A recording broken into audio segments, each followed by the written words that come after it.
Não há dúvida em minha mente de que você também segura uma imagem de algo que flutua à superfície de sua consciência periodicamente. Se a verdade fosse conhecida, você adoraria realizar esse sonho. Bem, a simples verdade é que você pode. Este é mais um vídeo da série Você Já Nasceu Rico com base nos ensinamentos de Bob Proctor. Você pode acessar a playlist completa na descrição deste vídeo. Caso não for inscrito, inscreva-se. A prosperidade está em toda a sua vida. Vamos começar!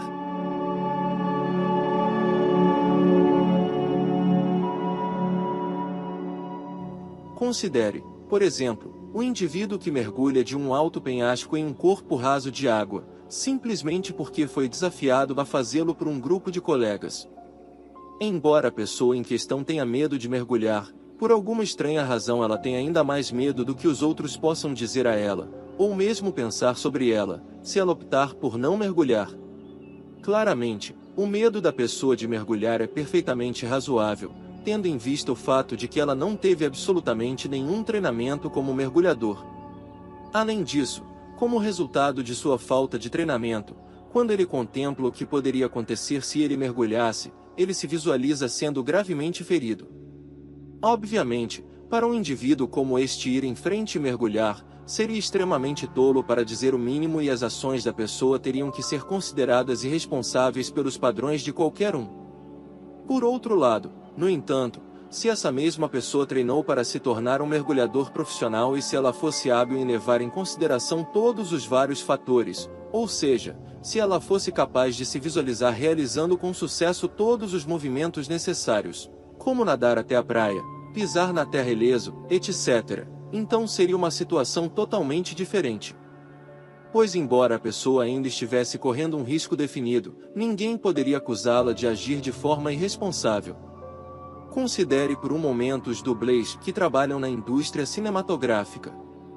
Esses indivíduos estão constantemente realizando atos perigosos. Na verdade, é exatamente isso que os corredores de riscos eles são pagos.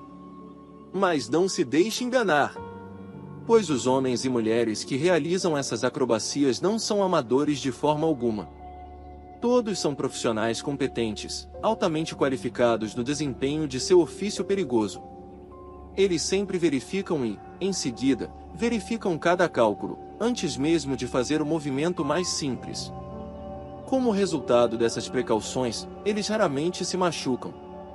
Não pode haver nenhuma dúvida sobre isso. Os dublês são corredores de riscos, com certeza, mas muito raramente são indivíduos irresponsáveis.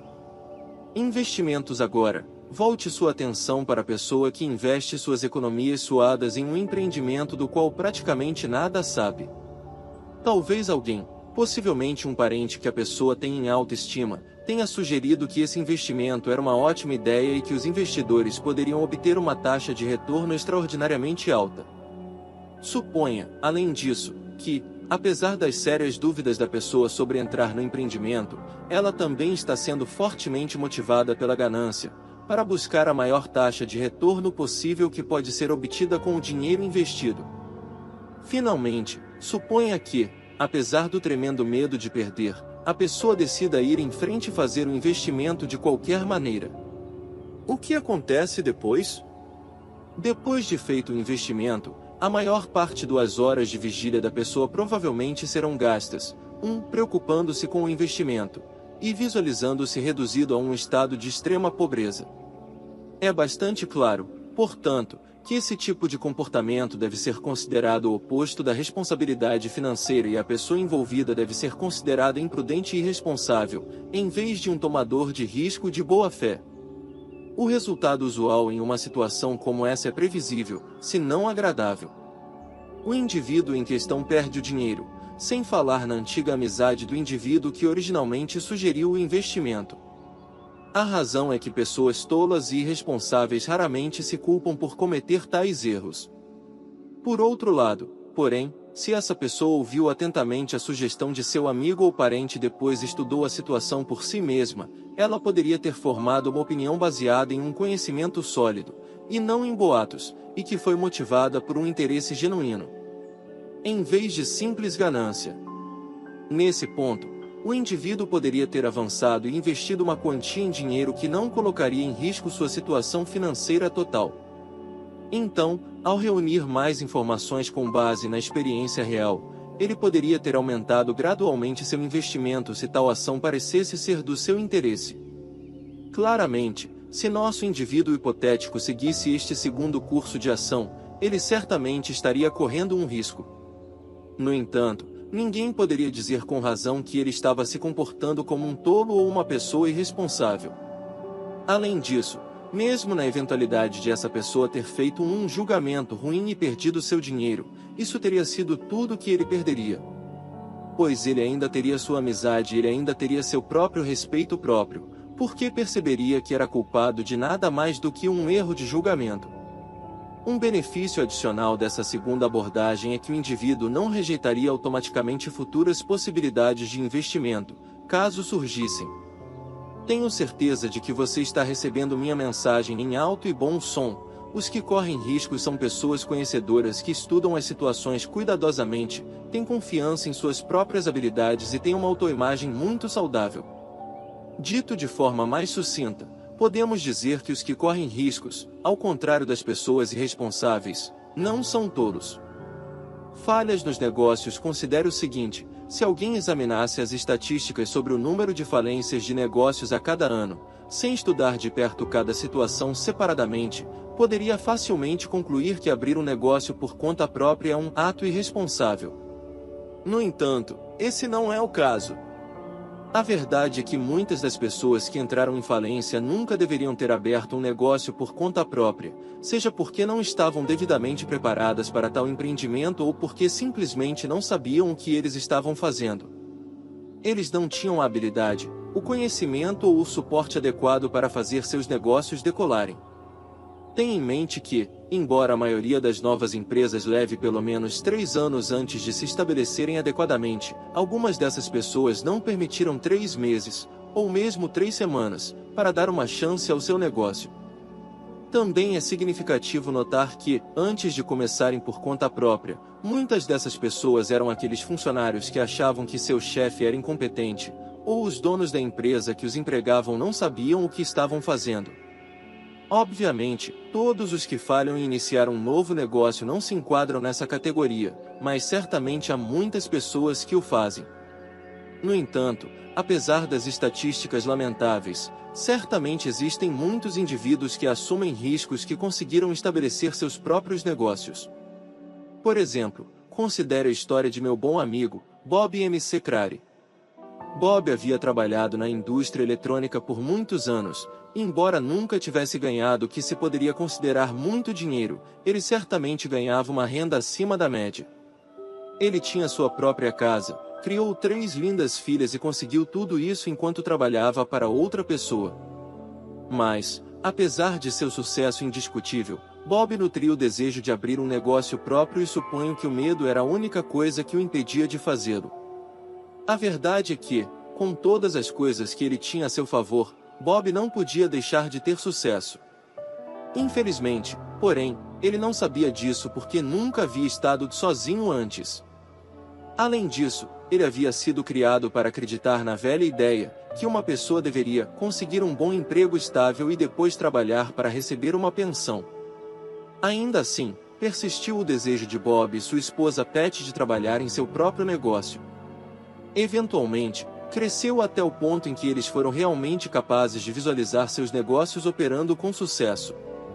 Como é impossível manter uma imagem na mente sem também expressá-la, o resultado final da criação de imagens de Bob e Pat foi o nascimento de sua própria empresa, Pensacola Electronics. Esse feliz evento ocorreu há poucos anos, e embora Bob e Pat tenham trabalhado duro por muitas horas, e ainda o fazem hoje, eles têm a satisfação de ver o que criaram juntos. Eles empregam várias pessoas e atendem adequadamente centenas de clientes localizados em vários estados americanos. Ambos obtiveram uma renda considerável e o valor líquido de sua empresa hoje, se a vendessem, é maior do que todo o dinheiro que Bob ganhou trabalhando para outra empresa durante todos esses anos. Bob e Pat tomaram a decisão certa? Basta perguntar a eles. Eles conseguiriam de novo? Você sabe qual seria a resposta deles? Eles são tomadores de risco?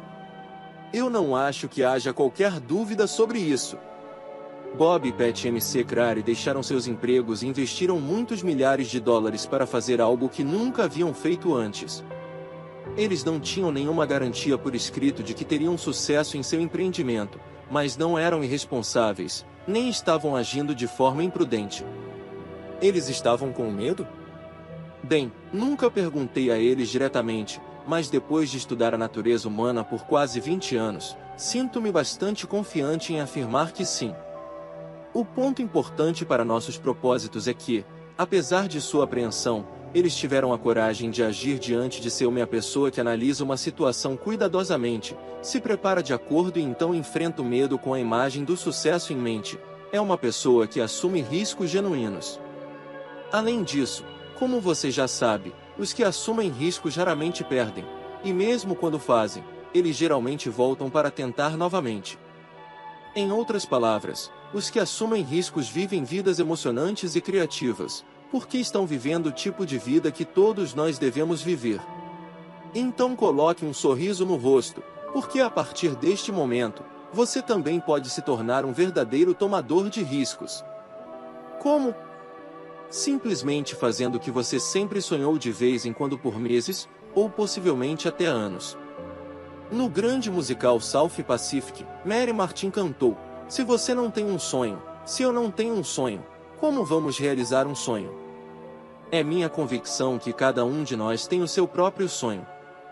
Todos nós temos uma visão, uma ideia ou uma imagem de alguma grande ou grandiosa coisa ou realização, que flutuará à superfície de nossa consciência de tempos em tempos. Além disso, por alguns breves momentos, nos permitimos o luxo de nos divertirmos fazendo, sendo ou tendo, qualquer que seja esse sonho. Não há dúvida em minha mente de que você também segura uma imagem de algo que flutua à superfície de sua consciência periodicamente. Se a verdade fosse conhecida, você adoraria realizar esse sonho. Bem, a simples verdade é que você pode. Mas, com toda a probabilidade, isso exigirá uma quantidade considerável de coragem de sua parte. Lembre-se, isso faz os corredores de riscos, não importa, neste momento, o quão bizarra sua ideia possa parecer. Na verdade, você mesmo pode considerá-lo pura fantasia. No entanto, você pode começar a transformá-la em realidade, fazendo uma descrição escrita de tudo o que você gostaria de fazer, ter ou ser. Escreva sua ambição com o máximo de detalhes possível e no tempo presente. Não escreva como algo que você está planejando fazer, em vez disso, escreva-o como se fosse algo que você está fazendo atualmente. Em letras grandes e em negrito, escreva: "Eu posso", e então grite, diga, cante e perfure a ideia de que agora você vai fazer isso, em sua mente subconsciente. Em seguida, escolha um amigo que tenha muita confiança em você, alguém cujo pensamento seja compatível com o seu, não alguém que o diminua e ria de sua ideia para compartilhar sua ideia. Selecione alguém que irá edificá-lo e ajudar a inspirar confiança em você, com relação à sua ideia. Lembre-se, não faz diferença se o seu objetivo é abrir um novo negócio, comprar ou construir uma nova casa, comprar um novo automóvel, um novo cargo no trabalho, bater um recorde de vendas ou obter uma nota máxima na escola. Seja o que for, você deve sair e persegui-lo com ousadia. Continue se lembrando de que você tem enormes reservatórios de potencial dentro de você, portanto, você é perfeitamente capaz de fazer quase tudo o que definir em sua mente. Tudo o que você deve fazer é descobrir como pode fazer isso, não se pode ou não. Comece a se visualizar como alguém que assume riscos e comece a dizer a si mesmo que você é um deles. Torne-se totalmente consciente das boas vibrações que você obtém simplesmente praticando esses exercícios mentais simples. Mas antes de prosseguir com sua busca, encontre um bloco e uma caneta. Em seguida, prepare um balanço patrimonial pegando uma folha de papel de 812x11 e traçando uma linha reta no centro da página. No lado esquerdo, coloque um sinal de menos e no lado direito, coloque um sinal de mais. Abaixo do sinal de menos, escreva a pior coisa que poderia acontecer com você, se você seguisse com sua ideia. No lado direito, escreva todas as coisas boas, as melhores coisas que poderiam acontecer com você, se você seguisse em frente com seu plano. Entenda claramente que, desde que o que você planeja fazer seja honesto e honroso, o que quer que apareça no lado esquerdo da página não será desastroso. Por outro lado, no entanto, o que acontece no lado direito da página pode ser absolutamente magnífico. Portanto, ao criar o balanço dessa maneira, você está demonstrando para si mesmo, para sua própria edificação, o fato de que você realmente não tem nada a perder. Já foi trazido à sua atenção inúmeras vezes neste livro que simplesmente errar o alvo não faz de você um fracasso, significa apenas que seu plano não funcionou como você esperava. Portanto, mesmo que você perca tudo o que possui, ainda mantém a capacidade de se recuperar, de tentar novamente. Há vários anos tenho o hábito de ler as biografias e autobiografias de homens e mulheres que realmente realizaram alguns corredores de riscos de importância em sua vida. Além disso, descobri que, quase sem exceção, esses indivíduos ficaram aquém de seus objetivos em várias ocasiões, mas isso nunca os dissuadiu. Na verdade, eu mesmo experimentei fracasso em acertar o alvo em várias ocasiões, e admito prontamente que dói um pouco e até causa um certo constrangimento. Mas seja como for, isso nunca me impediu de tentar novamente e não precisa impedir você também, porque todos nós possuímos a capacidade de nos levantar e seguir em frente mais uma vez. Portanto, neste exato momento, decida que você vai se tornar o corredor de riscos que realmente deseja se tornar. Capítulo 8. O fio da navalha. Você está a apenas 1 centímetro, um passo, uma ideia, de entrar no Boulevard da Beleza em sua própria vida. Costuma-se dizer que a linha que separa a vitória da derrota é tênue como o fio de uma navalha e estou falando de vencer em grande estilo e em todas as áreas da sua vida. W. Somerset Maugham escreveu um livro inteiro intitulado The Razor's Edge, e Daryl F. Zanuck gastou $4 milhões produzindo um filme com o mesmo título. Esses dois grandes homens, tanto o autor quanto o cineasta, sabiam que não havia uma grande diferença entre as pessoas, havia apenas uma grande diferença nas coisas que realizavam. Esse foi o tema do filme e também do livro. Uma pessoa quase inicia um projeto, a outra pessoa o inicia. Um indivíduo quase conclui uma tarefa, o outro a conclui. Uma pessoa vê uma oportunidade, a outra age sobre ela. Um aluno quase passa no exame, o outro passa, e embora a diferença em suas notas possa ser de apenas 1 ponto percentual em 100, é esse ponto que faz toda a diferença. Os anais da história do esporte são ricos em ilustrações dramáticas do conceito Razor's Edge. Por exemplo, nos Jogos Olímpicos de 1976 em Montreal, Canadá, havia 8 finalistas competindo numa corrida de 100 metros. Mas o corredor que ganhou a medalha de ouro olímpica foi apenas 1/10 de segundo mais rápido do que o corredor que terminou em último lugar. Em 1947, Armed, o primeiro cavalo de corrida na história das corridas dos Estados Unidos a ganhar mais de $1 milhão em prêmios em dinheiro ao longo de sua carreira, teve ganhos de $761.500. Mas o cavalo que terminou em segundo lugar em ganhos naquele mesmo ano, um cavalo que muitas vezes perdia corridas de 1 milha por apenas um nariz, ganhou apenas $75.000.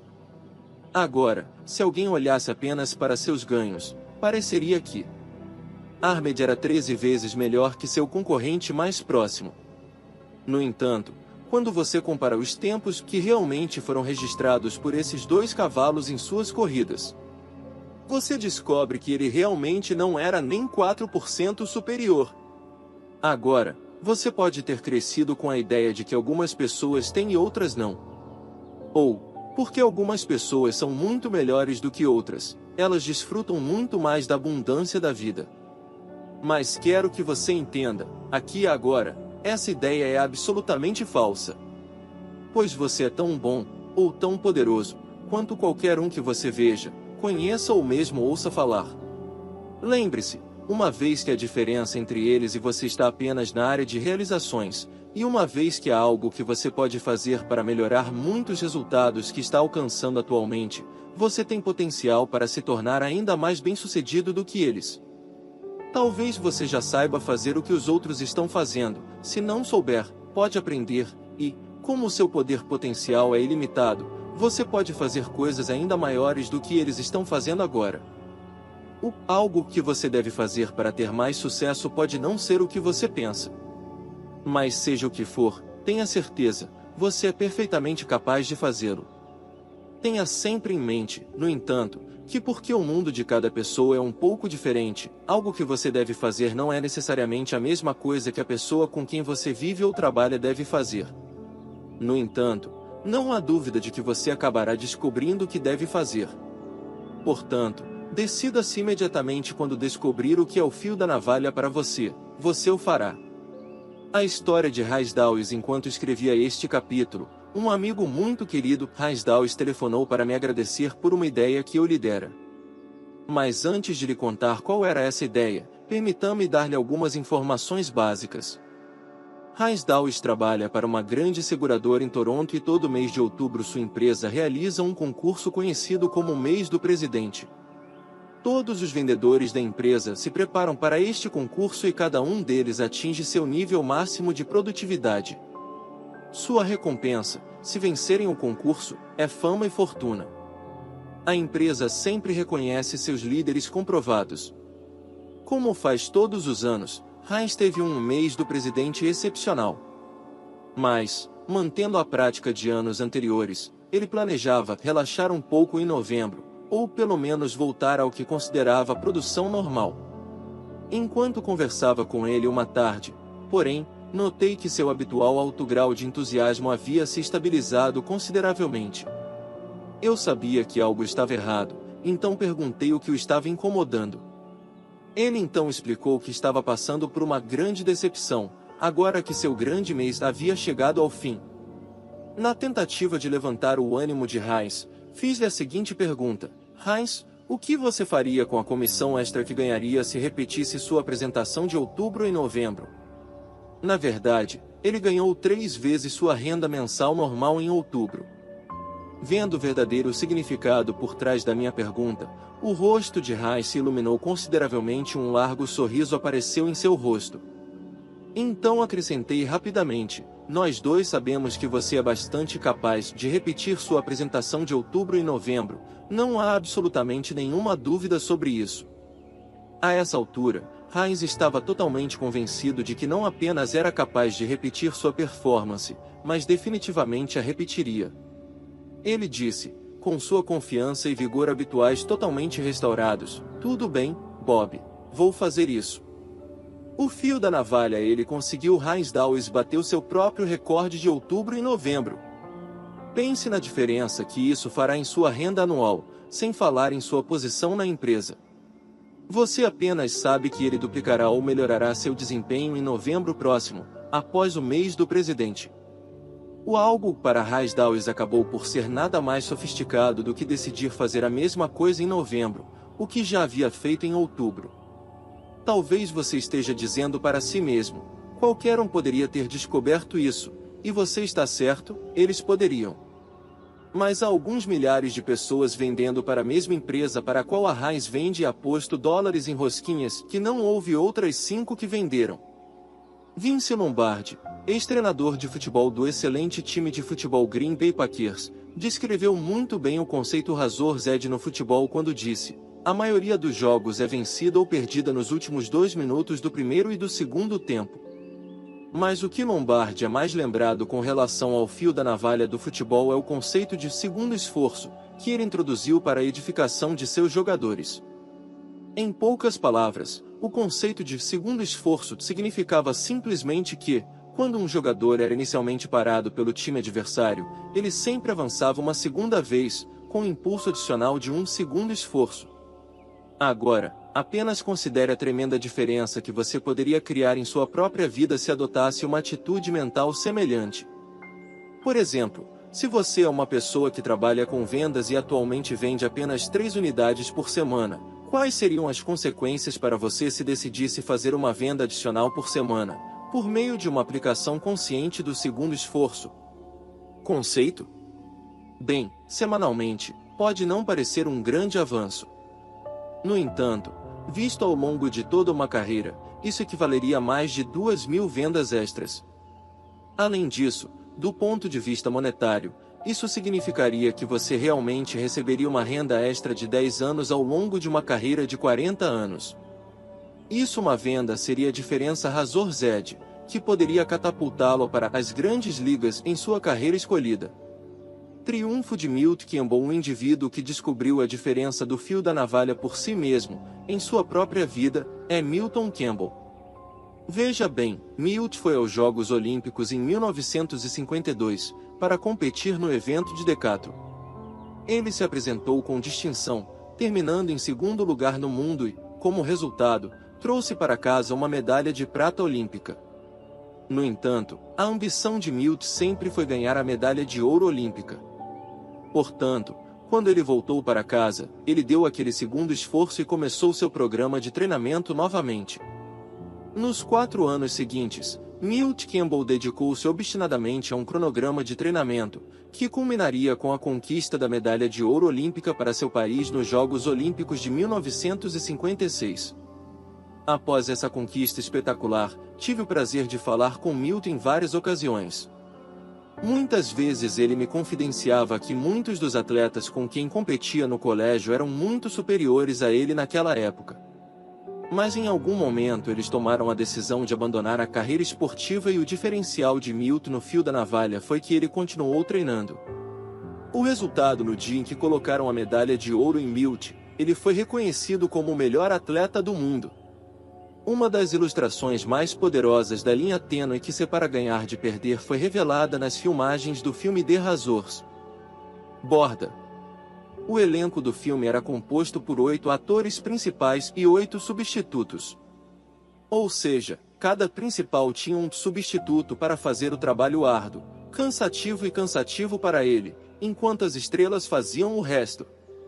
Depois que o filme foi concluído, a Life Magazine publicou uma história em que as fotos dos 8 principais foram exibidas em uma página, e os 8 substitutos foram mostrados na página oposta. O substituto da estrela do filme, Tyrone Power, era um homem chamado Thomas Noonan. Noonan era um colaborador próximo de Power e eles até frequentaram a mesma escola ao mesmo tempo. Os dois homens tinham aproximadamente o mesmo tamanho, eram iguais em inteligência, vestiam-se quase da mesma forma e eram muito parecidos, até mesmo em sua aparência física. Na verdade, existia a maior semelhança humanamente possível entre cada ator principal e seu substituto. Mas de uma maneira, e apenas de uma maneira, os atores principais e seus substitutos eram completamente diferentes. Pois os salários combinados recebidos pelos 8 diretores pelo filme totalizaram, na época, impressionantes $489 mil. Os salários combinados para os 8 substitutos, por outro lado, totalizaram insignificantes $6.534. Os diretores podem ter sido apenas um pouco mais talentosos do que seus alunos, mas a compensação monetária que receberam foi 75 vezes maior. À medida que sua consciência se torna cada vez maior em relação ao conceito de o fio da navalha, você ficará surpreso com o número de tais exemplos que você encontra todos os dias. Como exemplo, basta considerar quão mais gentil você se sente em relação a uma determinada loja de varejo, onde o caixa sorri obrigado pelo seu negócio e então pede para você voltar muito em breve, em comparação com uma onde você é recebido com um severo bem, vai comprar alguma coisa ou não, atitude. Ou considere esta ilustração. Aproximadamente um ano atrás, uma família participou de um de meus seminários em Toronto. Eles eram uma família realmente linda, mas tinham um problema sério e me perguntaram se eu poderia ajudá-los a resolvê-lo. Eles me informaram, para começar, que eram donos de uma oficina mecânica. Mas eles também explicaram que seu negócio não deu certo, tão azedo que, na verdade, eles estavam pensando seriamente em fechar as portas e trabalhar para outra pessoa. Na tentativa de auxiliá-los, visitei-os nas dependências de sua loja e fiz-lhes uma série de perguntas relacionadas. Depois, recostei-me e ouvi com muita atenção as respostas que me deram. Não demorou muito para eu verificar que sempre que eu fazia uma pergunta relacionada à sua habilidade como mecânico, eles respondiam com grande entusiasmo e literalmente transbordando de confiança. Na verdade, eles logo me convenceram de que não eram apenas mecânicos muito habilidosos, mas também trabalhadores excepcionalmente esforçados. Por outro lado, no entanto, também percebi que, sempre que eu fazia uma pergunta que tocava no lado de relações públicas de seus negócios, eles não exibiam absolutamente nenhum entusiasmo. Na verdade, uma aura de pessimismo e desânimo realmente veio sobre eles. Era bastante óbvio para mim, portanto, que o único problema que essa família realmente tinha era lidar com suas próprias atitudes mentais. Depois de identificar a natureza exata do problema, pude sugerir uma ação corretiva. Eu disse a eles que deveriam começar a visualizar sua oficina cheia de carros que precisavam ser consertados. Sugeri, além disso, que toda vez que se visualizassem trabalhando em um carro, também se visualizassem aspirando o interior do carro, lavando o exterior e certificando-se de que as janelas estavam impecáveis.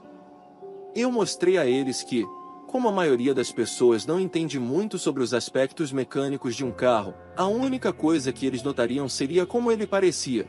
E como quase todo mundo se sente melhor dirigindo um carro que parece bom, esses pequenos toques extras logo começariam a render grandes dividendos para eles. Aproximadamente 2 semanas depois, recebi um telefonema de um dos membros da família. Ela me disse que nenhum deles entendia como algo tão básico poderia fazer uma diferença tão grande. Mesmo assim, eles ficaram tão ocupados nas 2 semanas seguintes desde que os visitei que seu único problema agora era concluir todo o trabalho que atraíram para si. A diferença do fio da navalha que transformou seu negócio de perdedor em vencedor acabou sendo nada mais dramático do que uma atitude hospitaleira e alguns toques adicionais em cada automóvel. Valeu a pena? Basta perguntar à família de Jacob de Toronto, Canadá. A maioria dos educadores admitirá com alguma persuasão que o indivíduo médio lê apenas no 6º ou 7º nível. A razão para isso é que somos ensinados a ler quando chegamos à 6ª ou 7ª série e nunca nos preocupamos em melhorar nossas habilidades de leitura além desse ponto. Além disso, você deve perceber que o que é verdade sobre ler também é verdade sobre a maioria das outras habilidades que adquirimos na vida. Depois que as pessoas se tornam proficientes no básico em qualquer campo específico, elas geralmente optam por parar de aprender e, é claro, desse ponto em diante, param de melhorar. Como isso é verdade para a maioria das pessoas, segue que apenas uma pequena minoria de pessoas em qualquer campo específico se tornará especialistas reconhecidos em su, portanto, são as pessoas que podem exigir e que receberão a maior parte da renda de seu campo. Basta refletir sobre a grande diferença de renda dos atores do filme O Fio da Navalha. Levando essas informações em consideração, considere o trabalho que você está fazendo atualmente e pergunte a si mesmo as seguintes perguntas: quão bom eu faço isso? E quão melhor eu poderia ser? Perceba que, se você estudasse sua área escolhida por 1 hora por dia, em 5 anos você teria estudado por 45 semanas de 40 horas, o que equivale a quase 1 ano inteiro de estudo. Além disso, como você estudaria apenas 1 hora a qualquer momento, seria capaz de dar atenção total ao material. Portanto, seria na verdade o equivalente a 1 ano inteiro de estudo concentrado. Isso significa que, ao final do 1º ano, você já terá 9 semanas de 40 horas de estudo inestimável. Embora isso represente apenas 1 hora de estudo por dia, se você seguisse rigorosamente esse cronograma, em um espaço de tempo relativamente curto você estaria entre seus pares como uma girafa em um rebanho de ratos do campo. Na verdade, quando você realmente pensa sobre isso, logo entenderá que não há competição alguma, porque há tão poucas pessoas na corrida que até os perdedores são vencedores. Portanto, você não precisa estudar muito para obter o entendimento de que precisa, porque, novamente, a diferença entre conhecimento e ignorância pode ser tão sutil quanto o fio da navalha.